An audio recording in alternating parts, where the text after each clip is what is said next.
하나님, 우리를 구원하신 은혜에 우리가 감사드립니다. 우리가 주를 구원하신 은혜에 감사드리며 우리의 삶을 주님께 드립니다. 주님께서 우리의 삶을 인도하여 주시고 하나님의 큰 기쁨이 우리 성도님들 안에 함께하게 하여 주시옵소서. 오늘 이 새벽에도 주의 은혜를 구하며 주님 앞에 나아가오니 말씀 가운데 기도 가운데 우리와 함께하여 주시고 우리에게 말씀하여 주시옵소서. 성령님께서 이 예배를 주관하시고 인도하실 줄 믿고 감사드리며 예수 그리스도의 이름으로 기도드립니다. 아멘. 오늘 하나님 말씀 에스라 7장 말씀 함께 보도록 하겠습니다. 에스라 7장 6절에서 11절, 27절에서 28절 말씀입니다. 먼저 에스라 7장 6절에서 11절 말씀. 제가 가지고 있는 성경은 구약 성경 719페이지입니다. 에스라 7장 6절에서 11절 말씀 먼저 함께 봉독하도록 하겠습니다. 이 에스라가 바벨론에서 올라왔으니 그는 이스라엘의 하나님 여호와께서 주신 모세의 율법에 익숙한 학자로서 그의 하나님 여호와의 도우심을 입음으로 왕에게 구하는 것은 다 받는 자이더니 아닥사스다 왕 제7년에 이스라엘 자손과 제사장들과 레위 사람들과 노래하는 자들과 문지기들과 노는 사람들 중에 몇 사람이 예루살렘으로 올라올 때에 이 에스라가 올라왔으나 왕의 제7년 다섯째 달이라 첫째 달 초하루에 바벨론에서 길을 떠났고 하나님의 선한 손에 도우심을 입어 다섯째 달 초하루에 예루살렘에 이르니라. 에스라가 여호와의 율법을 연구하여 준행하여 율례와 규례를 이스라엘에게 가르치기로 결심하였었더라. 여호와의 계명의 말씀과 이스라엘에게 주신 율례 학자요 학자 겸 에스라장이 에스라에게 아닥사스다 왕이 내릴 조서의 처분은 아래와 같으니라. 아멘. 우리 27절에서 28절도 함께 읽겠습니다. 우리 조상들의 하나님 여호와를 송축할지로다. 그가 왕의 마음에 예루살렘 여호와의 성전을 아름답게 할 뜻을 두시고 또 나로 왕과 그의 보좌관들 앞과 왕의 근세에 있는 모든 방백이 앞에서 은혜를 얻게 하셨도다. 내 하나님 여호와의 손이 내 위에 있으므로 내가 힘을 얻어 이스라엘 중에 우리를 모아 나와 함께 올라오게 하였노라. 아멘.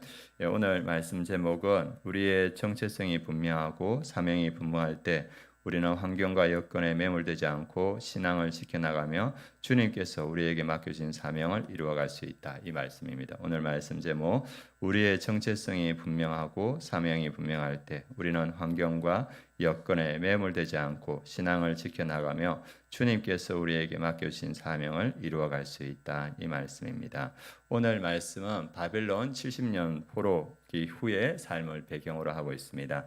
이 바벨론 70년 포로기 후에 이 백성들이 이스라엘로 돌아올 때 이렇게 노래했습니다. 여호와께서 시온의 포로를 돌려보내실 때 우리는 꿈꾸는 것 같아도다. 그래서 70년 바벨론 포로의 그 고통 가운데 이제 하나님께서 그 약속하신 그 예루살렘에 들어올 때 얼마나 기뻤으면 꿈꾸는 것 같았다. 이게 현실이냐? 이렇게 생각하면서 돌아왔습니다. 그래서 그들이 이렇게 돌아올 때 첫 번째 1차로 스룹바벨과 그리고 대제사장 요수아를 통해서 한 4만 2천 명이 정도 이렇게 돌아왔습니다.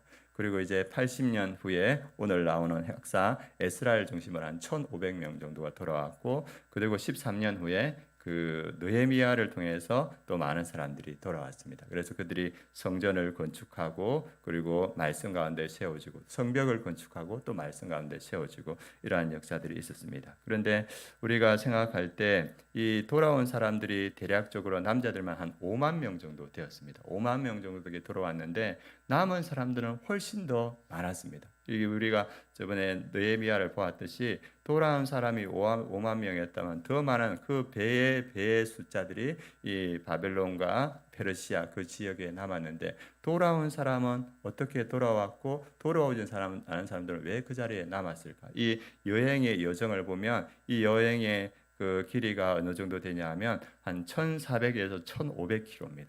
그 옛날에 1,400km, 1,500km의 가축을 데리고 그리고 자녀들을 데리고 여행하기가 쉽지 않았을 겁니다. 그 기간이 이 학사 에스라에 의하면 4개월이 걸렸다고 합니다. 그 4개월의 길을 그렇게 어렵게 건너왔는데 그러면 남은 사람들은 왜 남았고 돌아온 사람들은 왜 돌아왔을까? 우리가 오늘 아침에 그걸 한번 생각해 봤으면 좋겠습니다.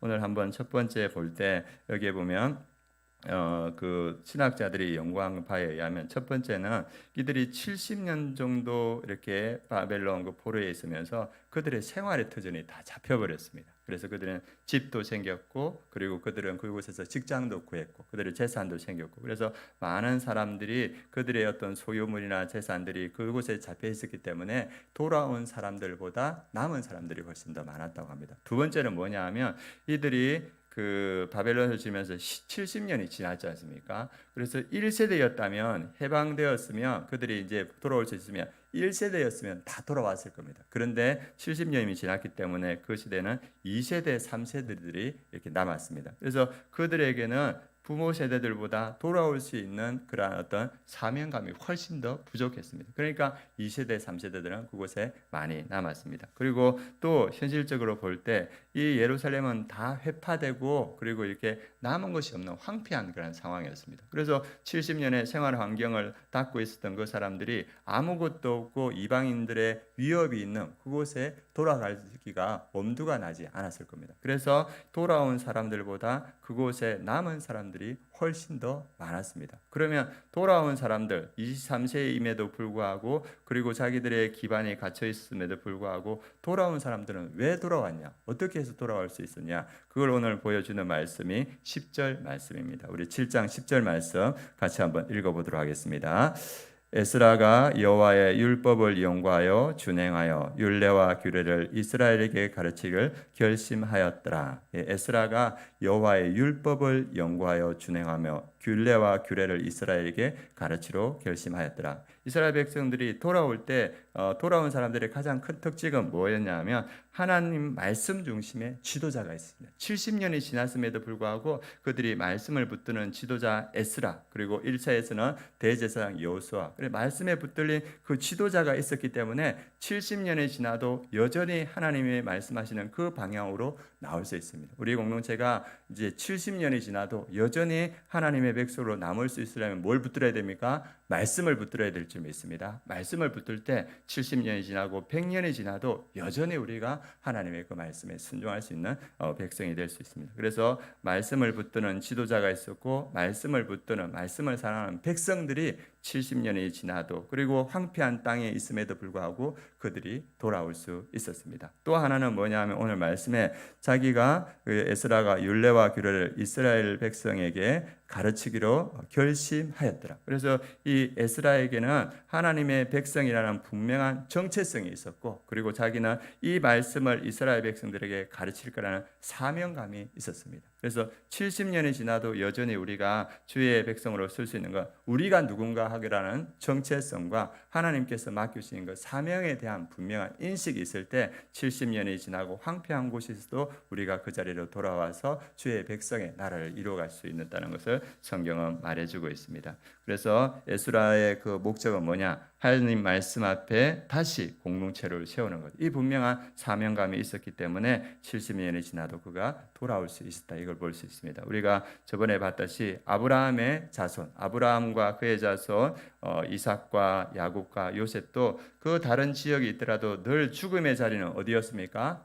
막벨라 굴이었지 않습니까? 왜 그렇습니까? 그 막벨라 굴에 하나님의 약속이 있기 때문에 그리고 그 막벨라 굴을 통하여서 더 나은 천국을 소망하는 그런 믿음이 있었기 때문에 그들이 다시 이렇게 돌아올 수 있습니다. 그리고 야곱이 애굽에 내려갔을 때 바로 왕이 묻습니다. 너가 어느 땅에 거주하길 원하느냐? 이렇게 바로가 야곱에 물을 때 요셉이 뭐라 하냐면 그 야곱에게 나중에 바로가 어느 땅에 거주할지 물어보면 고센 땅에 거주하겠다고 말이라고 합니다. 그래서 이 야곱이 바로가 물을 때 어느 땅에 거주하겠느냐 했을 때 우리가 가축을 치오니 가축을 치기에 좋은 고센 땅을 주십시오 이렇게 말합니다. 그런데 그 가축을 치는 일을 뭐라 하냐면 이 요셉이 말할 때 야곱에게 애굽 사람은 다 목축을 가정이 여기니 가정이라는 단어는 혐오하고 비천하게 여긴다는 말입니다. 그래서인데도 불구하고 이 요셉이 야곱에게 왕이 원할 때 고센 땅에서 가축을 치겠다고 말해라 이렇게 이야기합니다. 이 애굽이 요셉의 2인자이기 때문에 이 야곱의 가족들은 가장 좋은 땅을 구할 수 있습니다. 아마 그 시대에 애굽에서 가장 번화하고 문화가 발전했던 땅이 어디냐면 멤피스, 테베 같은 큰 대도시였습니다. 그 큰 대도시, 서울 같은 대도시에 가족들이 다 모여서 문화를 누리면서 많은 것들을 누릴 수 있는데 저 한적한 곳에 고센 땅을 원하라 합니다. 그 이유는 뭐냐 하면 이스라엘 그 백성들이 갔을 때 애굽 백성들이 이 가축을 치는 것을 가정이 여기니까 이곳의 사람들을 천하게 여기고 그 다음에 혐오하기 때문에 애굽 백성들이 여기 접근을 하지 않는 거예요. 그러니까 그들이 비천하게 여겨지고 가정스럽게 여기고 혐오감을 받더라도 자기들끼리 모여서 뭘 지킬 수 있습니까? 신앙을 지킬 수 있기 때문에 우리는 비천하게 여겨도 가증하게 여겨도 우리는 이곳에서 우리의 신앙을 지켜가겠다. 이 마음으로 고센 땅을 원했습니다. 그래서 그들은 현실적인 유익보다는 뭐가 더 중요했습니까? 신앙이 훨씬 더 중요했다. 그리고 이 고센 땅은 하나님이 약속한 가나안 땅과 아주 가까운 거리였습니다. 그래서 그들은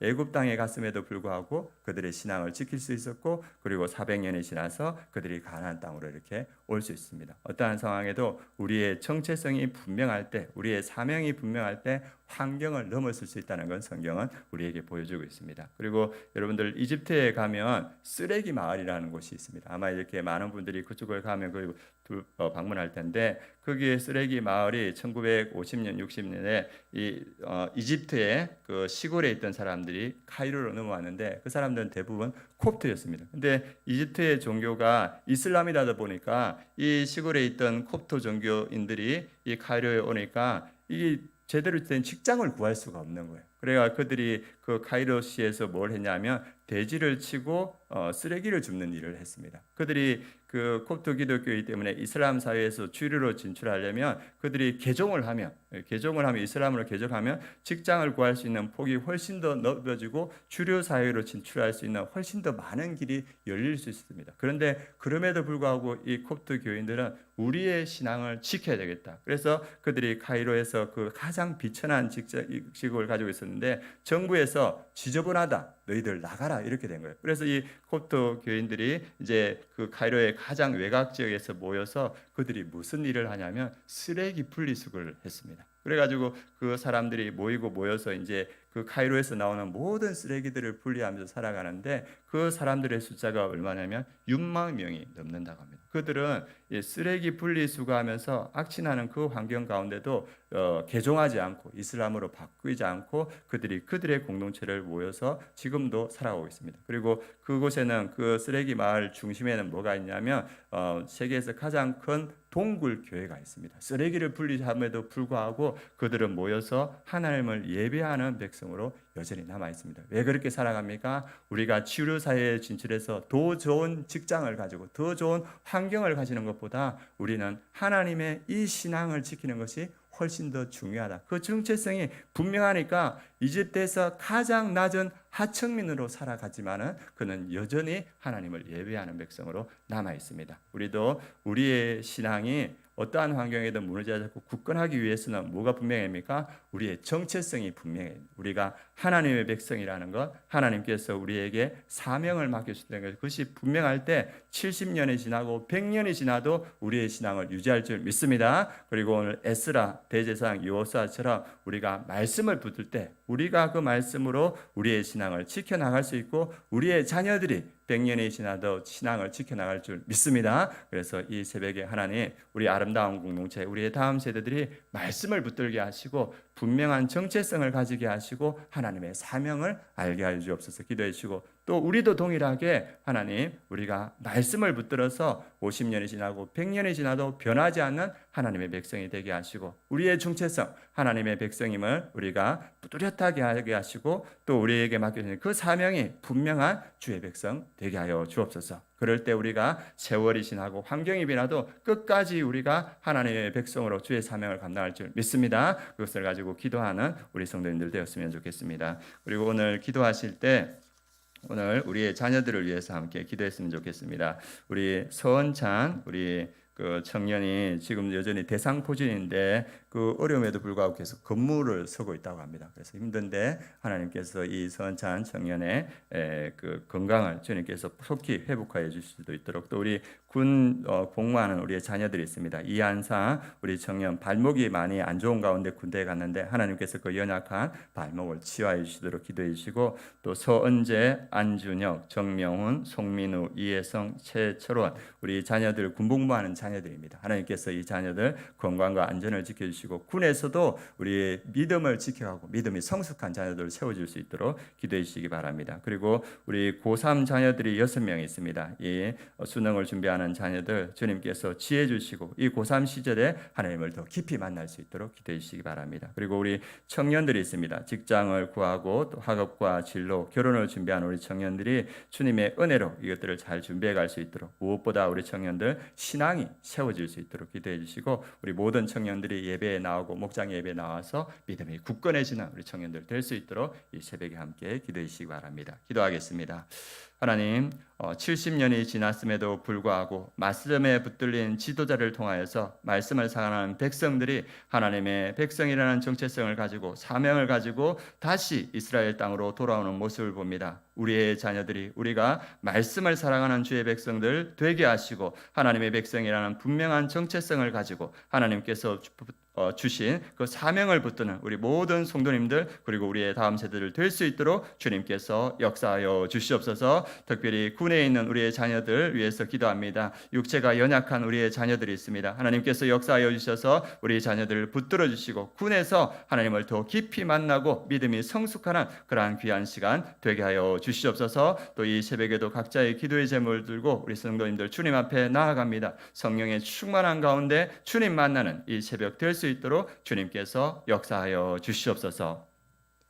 지금은 우리 주 예수 그리스도의 은혜와 하나님의 그 크신 사랑과 성령의 내주 충만하심이 하나님의 말씀을 붙들고 분명한 정체성을 가지고 하나님의 사명을 이루어가는 우리 아름다운 교회 모든 성도님들 머리 위에, 그 가정 위에, 이 민족 위에, 열방의 선교지 위에 지금부터 영원까지 함께 하시기를 축원하옵나이다. 아멘.